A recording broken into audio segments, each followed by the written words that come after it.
Good afternoon, students.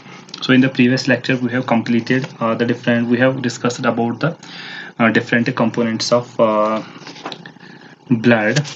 Now we are discussing about the circulatory system of human beings. The first component of blood circulatory system was blood vessels. There are three types of blood vessels: arteries, veins, and capillaries. We have already discussed it. Now today we will discuss about the second component of vascular system, that is the blood. So, as far as blood is concerned, it is a fluid connective tissue that circulates in the vessels, arteries, veins, and the capillaries. So, it's an opaque, mobile fluid connective tissue. It's an opaque, mobile fluid connective tissue. It's a mobile. Opaque means light does not pass through this. It's not transparent. It is mesodermal in origin. Mesodermal in origin. There are three types of dermis: ectoderm, mesoderm and endodermis. हर कोई आगे किसी न किसी डर्म से उठता है, ठीक है. And it is somewhat sticky and it's heavier than water. अगर इसका pH हम देखेंगे कितना होता है, it is 7.4 pH. That means it is alkaline pH. Alkaline pH. As far as composition of blood is concerned, the blood consists of two parts. इसके दो parts होते हैं ब्लड के. फर्स्ट होता है जिसको हम कहते हैं प्लाज्मा, जो वाटरी पार्ट होता है प्लाज्मा, और सेकंड उसमें होता है formed elements, some elements that are embedded in the plasma, formed elements.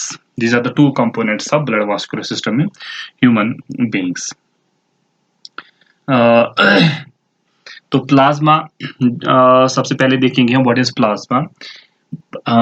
ये ब्लड का जो वाटरी पार्ट होता है besides the blood cells, उसको हम प्लाज्मा कहते हैं. That means plasma, it is somewhat yellowish in color, alkaline viscous fluid, and इसमें जो भी प्रोटीन्स होती है, जो भी डिजॉल्व चीजें होती है, वो सारी प्लाज्मा में होता है. और इसमें 90% वाटर होता है और रेस्ट 10% होता है. इसमें इनऑर्गेनिक सॉल्ट्स होते हैं, प्रोटीन्स होते हैं, जो भी वेस्ट प्रोडक्ट्स होते हैं, वो सारे इसी में होते हैं. ठीक.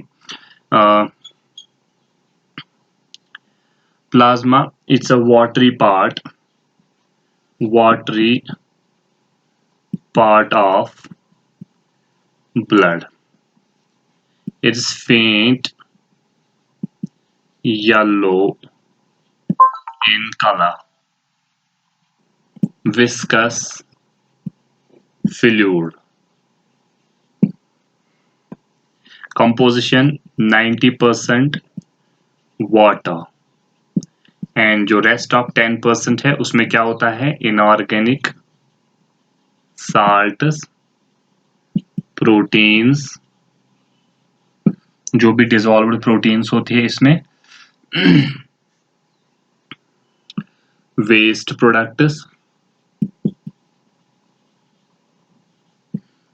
प्रोडक्ट्स होंगे इसमें, और जो भी रेगुलेटरी सब्सटेंस होते हैं जैसे एंटीकोगुलेंट्स होते हैं, एंटीबॉडीज होते हैं, वो सारे इसी में present होते हैं. This is the this watery part of the blood. The second part of the blood is the formed elements. As far as formed elements are concerned, तो formed elements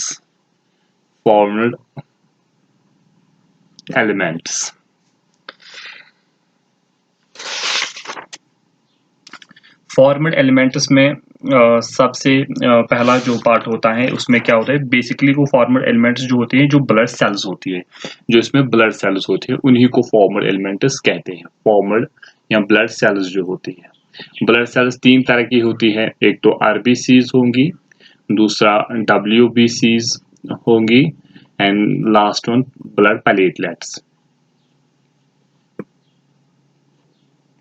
Blood platelet. These are the formed elements present in the this blood of the human beings. तो सबसे पहले हम लेंगे RBCs का क्या है. What are RBCs? RBCs का फुल फॉर्म है रेड ब्लड सेल्स, या आप इनको एरिथ्रोसाइट्स भी कह सकते हो आप इनको. ठीक है, they are called red, they are red because they are having a pigment inside, इनमें एक पिगमेंट रहता है जिसकी वजह से ये रेड कलर की होती है। ठीक है, तो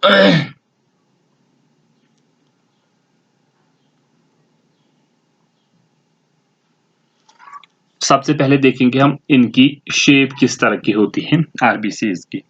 दे are the shape of the RBCs is different in different class of vertebrates. अगर हम बात करेंगे fishes, amphibians, reptiles and birds की, फिशेस, एम्फीबियंस, रेप्टाइल्स, बर्ड्स, इनमें किस तरह की होती हैं? Oval, biconvex and nucleated. Oval, biconvex and nucleated, इसका मतलब है इनमें न्यूक्लियस प्रेजेंट होता है।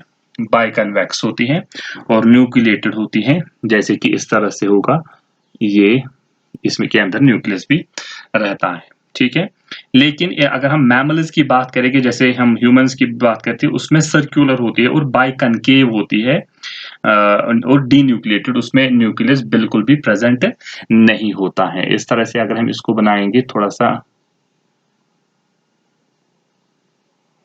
बाइकन्वेक्स बनना चाहिए इस तरह से। अगर हम यहाँ पर मैमल्स की बात करेंगे, what is the shape of RBCs in mammals? Mammals में किस तरह की होती है? ये circular, second biconcave, concave and denucleated, that means without nuclear, denucleated, ये इस तरह से होंगे इसमें। ठीक है, ये इनका शेप है। उसके बाद अगर हम साइज की बात करेंगे, what is the size of RBCs in present in the blood? Human RBC ये जो डब्ल्यूबीसी होती है उनसे छोटी होती है, और इनका जो 7 to 8 माइक्रोन मीटर्स, ये क्या होगा? इसका डायमीटर होता है। डायमीटर इनका 7 to 8 माइक्रोन मीटर्स होते हैं, और 2 माइक्रोन मीटर ये क्या होते हैं? थिक। ठीक है, तो लेकिन ये डब्ल्यूबीसी से बहुत छोटी होती है। उसके बाद हम नंबर देखेंगे, क्या होता है नंबर।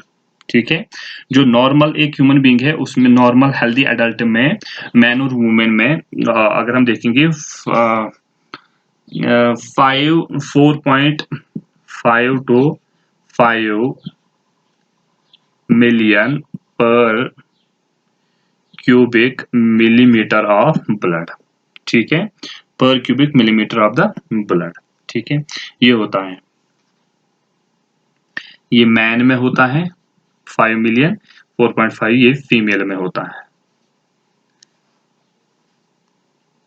ठीक है, तो इसको हम कहते हैं टोटल आरबीसी काउंट। ये टोटल आरबीसी काउंट एक इंसान का होता है। कभी कभार जो आरबीसीज का काउंट डिक्रीज हो जाता है जब हम कहते हैं कि एक इंडिविजुअल को एनीमिया हुआ है। ठीक है, तो एनीमिया में क्या होता है? Anaemia decrease in RBC count, तो 4.5 या 5 मिलियन से नीचे जाता है आरबीसी काउंट, तब हम कहते हैं उसको खून की कमी, एंड उसको हम कहते हैं कि उसको एनीमिया हुआ है। ठीक है, लेकिन क्या होता है, कभी कभार एबनॉर्मल राइज इन आरबीसीज होता है, उसको कहते हैं polycythaemia. Polycythaemia, abnormal, normal rise in RBC count. ठीक है, जब आरबीसी काउंट अगर डिक्रीज होगा, ये टर्म्स यूज करते हैं हम, उसको कहते हैं erythrocytopenia, decrease in RBC count, decrease in RBC count, इसको हम कहते हैं एरिथ्रोसाइटोपिनिया। जैसे ही हमारी बॉडी में एरिथ्रोसाइटोपिनिया हो जाता है, ऑक्सीजन की कमी हो जाती है, तो वो ऑक्सीजन की कमी क्या करती है? ये स्टिमुलेट करती है किडनी के सेल्स को, वहां पर एक हार्मोन निकलता है, उसको हम कहते हैं एरिथ्रोपायोटिन। एरिथ्रोपायोटिन करवाता है स्टिमुलेट बोन मैरो को to increase the production of the RBC. इस तरह से आरबीसी का काउंट नॉर्मल किया जाता है। ठीक है। उसके बाद एक और प्रॉपर्टी है आरबीसीज की, इनका कलर, जो इनका स्पेशल प्रॉपर्टी है कलर। इनका जो कलर होता है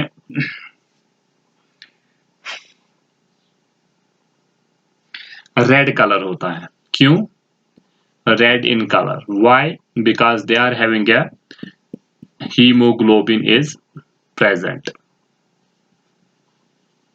हीमोग्लोबिन एक पिगमेंट है जिसकी वजह से, आयरन कंटेनिंग पिगमेंट है, इसमें आयरन होता है जिसकी वजह से इसका कलर रेड कलर आता है। और यही हीमोग्लोबिन वो होता है जो ऑक्सीजन और कार्बन डाइऑक्साइड के ट्रांसपोर्ट में यूज होता है। ऑक्सी हीमोग्लोबिन, कार्बो एमिनो हीमोग्लोबिन की that mean transportation of gas, it helps in the transportation of gases. ठीक है, तो ये फॉर्मेशन कहां पर होती है? फॉर्मेशन ये बोन मैरो में होती है। Bone marrow, formation of RBCs occurs in the bone marrow. तो इसको हम कहते हैं फॉर्मेशन ऑफ, एक स्पेशल टर्म देते हैं एर्थ्रोपायोसिस। एर्थ्रोपायोसिस दैट मीन फॉर्मेशन। तो ये अडल्ट में होता है, लेकिन अगर फीटस होगा, जब बच्चा पेट में होता है, तब क्या होता है, उसमें लिवर में भी हो सकता है, लिवर में भी होता है और स्प्लीन में भी होता है।